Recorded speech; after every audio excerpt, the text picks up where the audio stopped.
Hello everyone, Time to Grind here, and today I wanted to talk about the recent news with the Google Stadia. And if you don't know, Google recently launched its console, and it's kind of had a rocky launch. The, kind of whole premise of the Stadia is that it is live streaming PC quality games to any device that can run it. So, pretty much you could have, just like you could sign into Gmail on your phone, they're trying to make it so easy where you could just stream games from your phone, and they have this nice little controller that supposedly the controller is actually one of the redeeming qualities of it. It's pretty decent, but safe to say the kind of launch of the Google Stadia is not the best. I mean, for a lot of reasons, especially since Americans, our internet sucks. We don't get really good, internet service providers and stuff like that. And so for something that requires like 100 megabytes a second of streaming data, it's not very possible for a lot of people. But they are trying. They are, constantly trying to add new games to it and stuff, and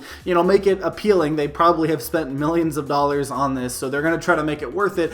But we have recent news that Borderlands 3 is now on the Google Stadia, which is good news. They're increasing their game roster. I think they're trying to get to like 26 games by the start of the new year. I think they're around 12 or 13 now as of recording this video. So it's awesome. Borderlands 3 is a good modern game to help beef up, the library of the Stadia. The only problem is it is an old version from October, so months long of updates that have fixed the UI, have fixed voiceover issues, things like quality of life changes, like adding more vending machines around the map, several big content updates, and rebalances for a lot of the characters are just not there. And supposedly all of that content is going to come along with the new kind of DLC that's coming soon for Borderlands 3. All of that plus the updates are going to come at some point in early 2020,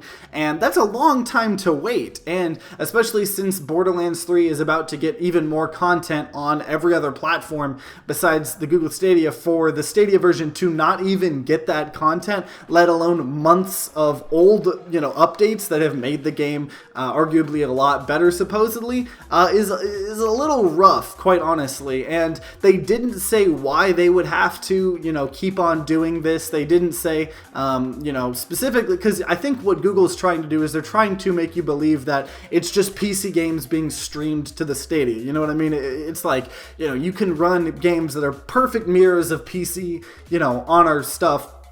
But in reality, behind the covers, it's not exactly that, because why would we be getting a game but months old, version? And why is it taking so long to get that new version on, in the game? So it is a little iffy on why it's like that, and more news like this is going to come out. And I don't think the Stadia is going to fail, but I think it's not going to be Google successful, and they're going to cut it like they have cut a bunch of other things. But overall, I haven't talked about the Stadia too much, so I was kind of having to do a little bit more research into that. And supposedly, it's decent. It's a decent idea. Just I feel like it's coming too early, especially with the internet, restrictions and stuff we have. But overall, this is just a little small amount of news because there's not a whole lot to talk about in this story. Borderlands 3 come to the Stadia. It's just months old. It's just interesting to kind of peel back the curtain sometimes of these big consoles, these big behemoths, and kind of pick them apart a little bit. So overall, if you have watched reviews or if you've personally tried the Stadia, I would love to hear your opinions on it, especially Borderlands 3. Also, because I played that when it came out. Haven't played it much, so if you're playing Borderlands 3 and you're enjoying it, definitely let me know in the comments down below. I love talking with you guys. But either way, if you enjoyed this video, then consider leaving a like down below and subscribing to see more content, new videos, about 2 a week about different game and news, gaming controversies and stuff like that. And if you guys are having a great day today, I hope you continue having a great day. If you guys aren't having a great day, I hope you guys start having a great day. But either way, guys, I hope you guys have a great rest of the day. See you guys next time.